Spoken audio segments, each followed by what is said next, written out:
Quel métier choisir pour les électrons libres? Alors c'est une question qui revient souvent et aujourd'hui du coup j'ai décidé de vous faire une vidéo pour vous expliquer les métiers à éviter absolument, les métiers ou les environnements et les métiers ou environnements à favoriser en tant qu'électron libre. Alors c'est parti, on y va pour ce qu'il faut absolument éviter.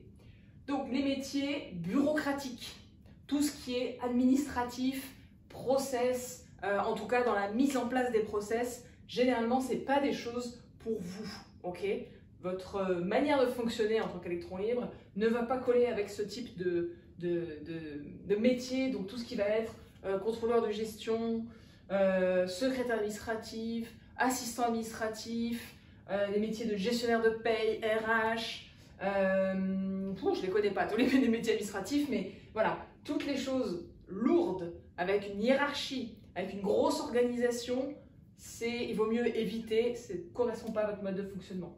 Également la pression, donc si un petit peu de challenge, ça peut vous motiver, évitez les environnements avec trop de pression, où on vous pressurise pour avoir de la rentabilité, du chiffre, et ce, encore plus si vous ne voyez pas vraiment de sens dans ça. Je prends l'exemple d'une de mes clientes qui était commerciale et qui vendait des radiateurs, enfin assistante commerciale dans la vente de radiateurs, des radiateurs électriques pour une machine.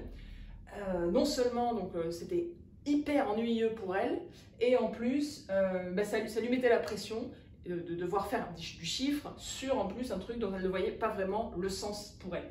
Donc évitez ça, évitez la pression. Les postes de management, c'est pas vraiment votre truc non plus, c'est pas vraiment notre truc non plus, même si on adore l'humain, on adore le relationnel, c'est pas forcément dans le management qu'on s'amuse le plus et qu'on se réalise le plus. Ça, je veux que vous l'ayez bien en tête. Évidemment, les environnements politiquement corrects, donc une des caractéristiques des électrons libres, c'est un franc-parler, c'est une manière de communiquer directe, franche, pragmatique, comme je le fais avec vous. Et donc évidemment, dans les environnements politiquement corrects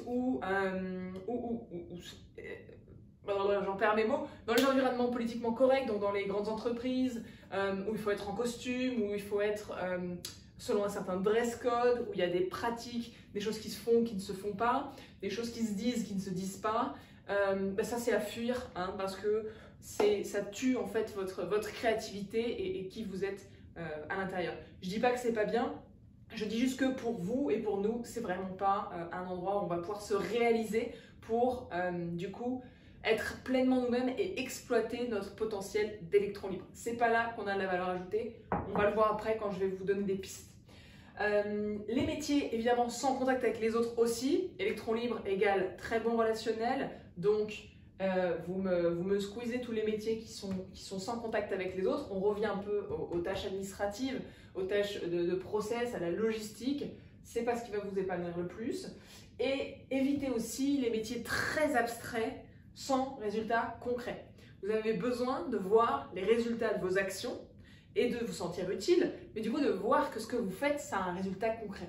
Donc proscrivez-moi tous les métiers abstraits qui ne vous apporteront pas de résultats concrets. Alors voyons maintenant quel métier vous correspond plus, en quel environnement, quel métier vous correspond plus en tant qu'électron libre, donc basé principalement sur les talents que vous avez, les caractéristiques qui vous vont bien, qui vous collent à la peau. Donc vous avez tous les métiers dans l'innovation et l'amélioration continue.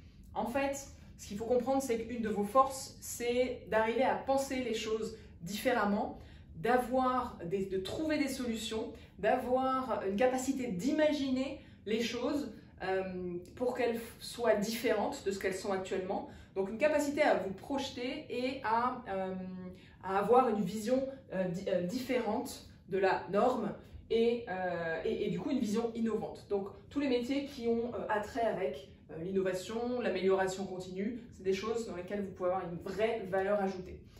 Les métiers où vous utilisez votre créativité, évidemment, donc là pareil, trouver des solutions, ça peut être dans plein de métiers différents d'ailleurs, hein. Là mon but c'est pas de vous faire une liste de métiers, oui, et une liste de métiers à bannir.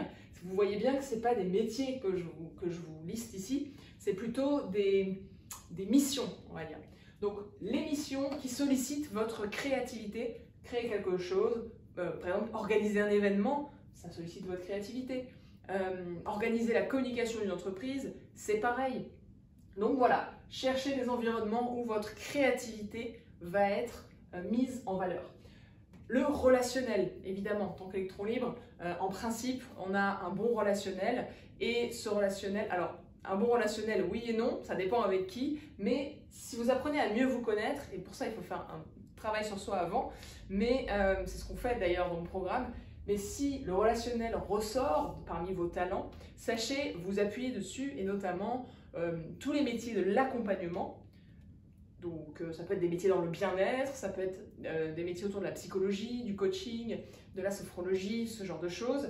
Ça peut être aussi les métiers de coordination, chargé de communication, coordonner un projet, créer un réseau, tout ce qui a un rapport avec le relationnel.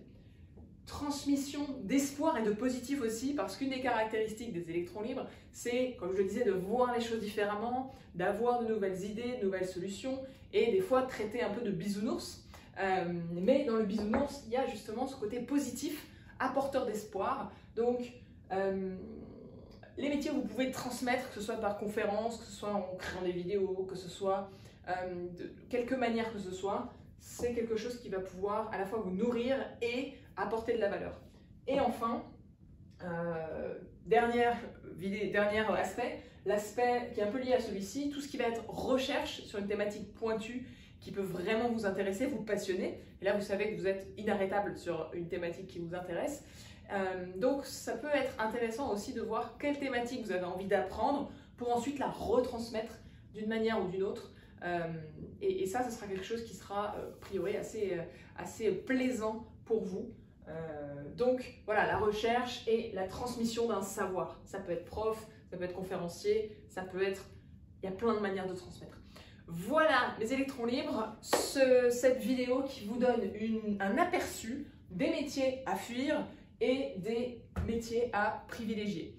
Alors, mettez-moi en commentaire si ça vous parle, si ça résonne. Mettez-moi en commentaire des questions aussi si vous en avez. Et puis si vous voulez aller plus loin, www.clairemellet.com. Vous pouvez m'envoyer un email, on peut discuter pour discuter de votre reconversion. Moi, ce sera un plaisir de prendre le temps avec vous et de vous faire rejoindre, si vous souhaitez, un de mes programmes, si c'est le bon moment pour vous. Ce sera un plaisir. Très bonne journée, à bientôt, ciao!